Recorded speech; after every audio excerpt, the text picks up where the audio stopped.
Think about what it takes to make metal useful. You mine the ore, crush it, melt it, pour it into a mold, and let it cool. That is how iron becomes steel. That is how copper becomes wire. That is how most metal objects in the world came to exist. Now consider a metal whose melting point is so high that conventional furnaces cannot reach it. That metal is tungsten.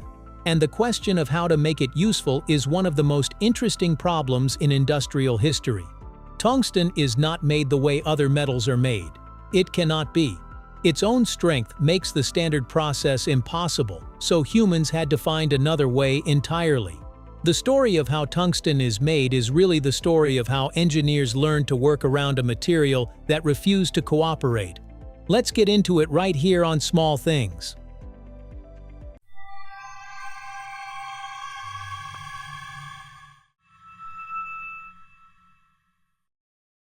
The metal that refuses to melt.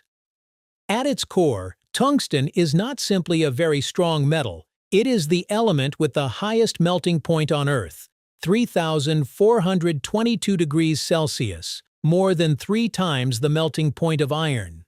This heat resistance is what makes tungsten valuable. A filament inside an incandescent bulb glows white-hot for thousands of hours without melting. A cutting tool tip stays sharp where steel would soften. But that same property creates the central manufacturing problem. Standard metalworking relies on heat to shape material. Casting requires melting. Tungsten resists that approach entirely. Getting it into a usable form means treating it not as a liquid to be poured, but as a powder to be pressed. That distinction is the entire story of how tungsten is made. A name from another language. It did not start as a manufacturing challenge. It started as a mineralogical mystery.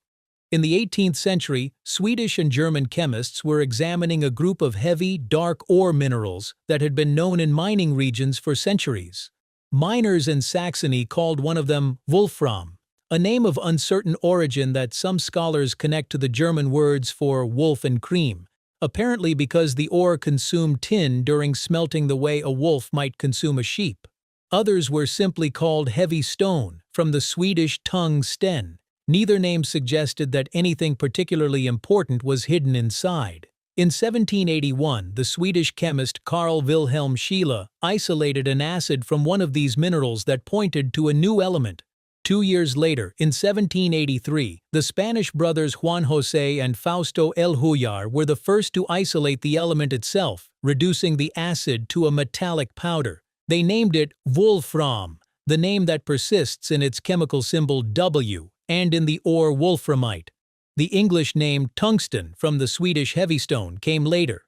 For most of the 19th century, tungsten remained a laboratory curiosity. Its hardness and heat resistance were known, but no one had found a practical way to manufacture things from it at scale. The key breakthrough came in 1904 when researchers discovered that tungsten filaments could survive the heat inside an electric light bulb far longer than any previous material. Suddenly there was commercial demand, and the demand created the manufacturing problem that would define tungsten's industrial story for the next century. How do you make something useful from a metal your furnaces cannot fully melt? The answer came from powder metallurgy, a technique that sidesteps the melting problem entirely. Instead of heating tungsten until it flows, manufacturers learned to process it into fine powder, compress it under enormous pressure, and heat it to just below its melting point so that the particles fuse without fully liquefying. It was not the obvious solution, but it was the only one that worked. The technique became standard practice in the early 20th century and remains the primary way tungsten is manufactured today. The troublesome heavy ore that gave European miners headaches for centuries turned out to be hiding one of the most useful industrial materials the modern world would find. From powder to something solid. So how does tungsten actually get made given that the standard approach of melting and casting is not available? Think of it less like making metal and more like making a very dense, very heavy ceramic. The process starts in the ground and ends with powder before it becomes anything solid. Tungsten ore, primarily in 2 mineral forms called wolframite and scheelite, is mined from hard rock deposits, mainly in mountainous regions. China produces around 80% of the world's tungsten supply. The ore is crushed, ground into fine particles, and separated from waste rock using gravity and flotation techniques that take advantage of tungsten's exceptional density. The separated ore concentrate goes through chemical processing. It is treated with sodium hydroxide or acid to produce ammonium paratungstate, which is then heated to produce tungsten trioxide, a pale yellow powder. The yellow powder still contains oxygen. It is not yet metal.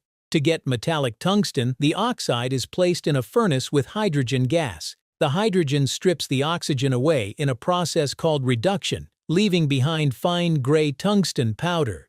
The metal now exists, but only as a mass of loose, fragile particles. Here is where the approach diverges entirely from how other metals are processed. That gray powder is compressed in a mold under pressures that can reach hundreds of tons per square centimeter, producing a rough form called a green compact. The compact is then moved into a sintering furnace and heated to roughly 80% of tungsten's melting point. The particles bond at their contact points without fully liquefying. The material densifies and strengthens. The result is a solid, dense piece of tungsten that never needed to melt. This process, called powder metallurgy, is the foundational technique behind almost all manufactured tungsten products.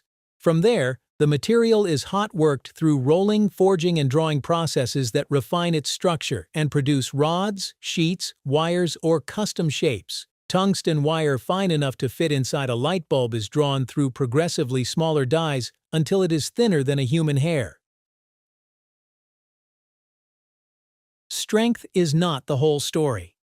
The assumption most people carry about tungsten is that it is the hardest, toughest, most indestructible metal in practical use, and that these qualities make it straightforwardly better than alternatives in demanding applications. That assumption is incomplete. Tungsten is extraordinarily hard and heat-resistant, but at room temperature, pure tungsten is brittle. It resists deformation but does not absorb sudden impact. Hit it sharply or drop it onto a hard surface and it can crack. The very rigidity that makes it valuable under sustained heat makes it vulnerable to mechanical shock under different conditions. This is why most practical applications use tungsten as an alloy or compound rather than pure metal. Tungsten carbide, made by combining tungsten powder with carbon at high temperature, is harder than pure tungsten and is used in almost all cutting tools and drill bits. It is harder than the steel being cut, which is precisely why it works. Welding tungsten is exceptionally difficult. Its melting point is so far above welding temperatures that conventional fusion does not work. Components are typically joined by brazing with a lower melting alloy as bonding agent, or by diffusion bonding in vacuum conditions. Even basic machining requires carbide or diamond-coated tooling and carefully managed cutting speeds to avoid cracking the workpiece. Tungsten requires specialized equipment and controlled conditions at every stage. Industries use it not because it is convenient, but because nothing else survives where it works. Everywhere, heat is the barrier. Today, you will find tungsten in every application where extreme heat resistance and high density solve a problem no cheaper material can. The light bulb filament made tungsten famous, but that application is now largely historical. The shift to LED lighting has removed most of that demand. Tungsten's industrial role today is far more consequential and far less visible. In cutting tools and machining, tungsten carbide is the standard material for drill bits, milling cutters, and saw blades used in metalworking worldwide. A machining center cutting through hardened steel is almost certainly using tungsten carbide tooling. The cutting tool industry is the single largest consumer of tungsten produced each year, consuming more than any other single application. In aerospace, tungsten's exceptional density makes it the preferred material for balance weights and vibration dampers, where precise mass in a small volume is essential. Aircraft and helicopter rotors rely on tungsten counterweights to maintain balance at high rotational speeds. In medical and nuclear facilities, tungsten alloy shields absorb X-rays and gamma radiation more effectively per unit volume than lead, without the toxicity or environmental hazards. In electronics, tungsten serves as heating elements in high-temperature industrial furnaces and as electrical contacts in equipment where copper would have already failed under the sustained heat load. Everywhere in modern industry where heat, hardness, and density converge into one requirement, tungsten tends to be the only answer, not because it is easy to use, because nothing else does the job.